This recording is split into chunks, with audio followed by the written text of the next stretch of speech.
Hello users, and welcome to another episodic installation of Above It All, the best show on the internet, just as a whole. First, before I go into this, I'm going to have to ask you, if you're watching this video, to give me money on Patreon, because Jeff Bezos about to be shooting to the first trillionaire list, and honestly, I'm going to give him a run for his money. So give me money on Patreon, hit me up, $1, that's all I really ask for. If every person who watches this video gave me $1, I'd probably be able to at least challenge Jeff Bezos for this marker, but at the very minimum, I want to at least give him a run for his money. I want to try to shoot to top 5 on the capitalist leaderboard, so please give me money. But anyway, Jeff Bezos, apparently, is, people are talking about him this morning, so this article came out and it sparked a conversation, it's just one of those things where now's an opportunity to talk about it. So, Jeff Bezos, the founder and boss of e-commerce, blah, blah, blah, blah. So one thing I don't like about this article is that it kind of it engages in de facto billionaire worship. It's one of those things where if you're writing about billionaires and you're not talking about how inherently billionaires are problematic and that they're the most evil people on the planet, then you're engaging in billionaire worship. You're whitewashing billionaires when we all know, if you're a billionaire, to become a billionaire, in order to amass that kind of fortune, you need to break someone's neck, step and crack their spine along the way, whether it be sourcing your supplies from, sweatshops in other countries, whether it be, utilizing slave labor in other countries or other continents across the globe and taking advantage of that, whether that be, look at NAFTA, look at outsourcing, whether that be destroying all the jobs that you claim, in the country you claim to inhabit, outsourcing them to other countries that may also, again, engage in slave labor or basically wage slavery. And then also, destroy the people living around you. And then it also just gives you too much power in society. Like, we all remember the thing where Jeff Bezos was shopping around HQ2 and was like, well, if you put it in this and then like mayors and governors were like, well, if you put it here, we'll give you a tax break. We'll make you even wealthier. And Jeff Bezos was like, okay, sounds good to me. And it's like, again, Jeff Bezos is so powerful, all 50 governors in the United States basically were pleading to engage in oral sex with him on a daily basis for a lot of I think it was 2018. I think it was majority of that year there was a public race to his cock and balls, and it was really bizarre to see. But if you scroll down to the bottom and ignore all these fast facts or whatever, who is Jeff Bezos? Nobody gives a fuck. Is he really on track to become the world's first trillionaire? According to a recent survey from Comparison, a content and comparison platform for small and medium-sized businesses, Bezos could become the world's first trillionaire by 2026. Now, that's 6 years, right?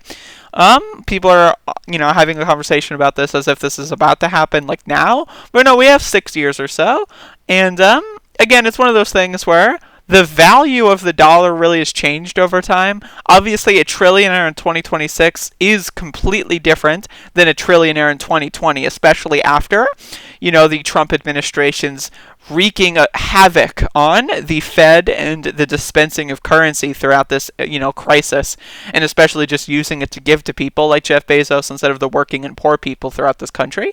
But it's one of those things where, again, inflation rate right now is astronomical. So, could he become a trillionaire? Yeah, but also another thing to keep in mind is $1 trillion at that point is not the same as $1 trillion at this point. However, either way, $1 trillion is problematic, $1 billion is problematic, and this whole kind of this fascination with the capitalist leaderboard. Will Bill Gates get up there? Mark Zuckerberg. Ooh. They treat it like it's a horse race for billionaires, and it's honestly disgusting. These people are all fucking evil motherfuckers. And again, we need to work on a society where Jeff Bezos, instead of being the richest person in the world, is maybe the baldest person in a prison cell. And that's the world that I want to hopefully strive to achieve in my lifetime. I'm only 23 years old, going on 24 this month. No one remind me. And I hope that by the end of my life, I will have seen an atmosphere and a universe in where Jeff Bezos is not worshipped. And the same goes for Elon Musk and all these other fucking stupid fucking billionaires that straight white men love to have a hero complex about. It's really bizarre stuff. But again, what the fuck? Like, seriously, that's so much money. Imagine, especially during the coronavirus crisis, imagine what having $140 billion could do for this world. For this world, if you were to just distribute that fortune across every citizen on the planet, imagine what good it could do. Imagine. And thinking about that good that it could do, and then realizing that instead of doing that good, it's just sitting in business investments in a fake stock market, it really just makes you want to hate billionaires. And again, if you're going to come into my video and do your billionaire worship, you just click on this video and like, who's this freak talking about my favorite billionaire negatively? Oh my god! I suggest therapy. I also suggest introspection. Because, again, you will never be a billionaire. I'm sorry, I know you think you've got this great idea. You will never be a billionaire. Please stop trying and realize that if you join with us, we can take that money and we can make sure no one ever starves to death on planet Earth ever again for the rest of our lifetimes. We can make sure that in 10 years, there is no such thing as starvation. We could eradicate poverty, we could eradicate starvation, and all we need to do is, I don't know, get something that starts with a G and ends with a teen, and round up like at least 10 or so billionaires, and then, poof, communist utopia. It's that much more feasible. But yeah, thank you for watching, and have a good rest of your day. If you have any news stories or any topics you want me to discuss, feel free to let me know, because I want to do more of these videos, and I'm starting to get to the point where it's like, I don't know what to talk about. So if you got me any ideas, any plans, anything you want to see me talk about, let me know. Forward it to me. Send me anything on any platform that I'm on. And thank you. That is all.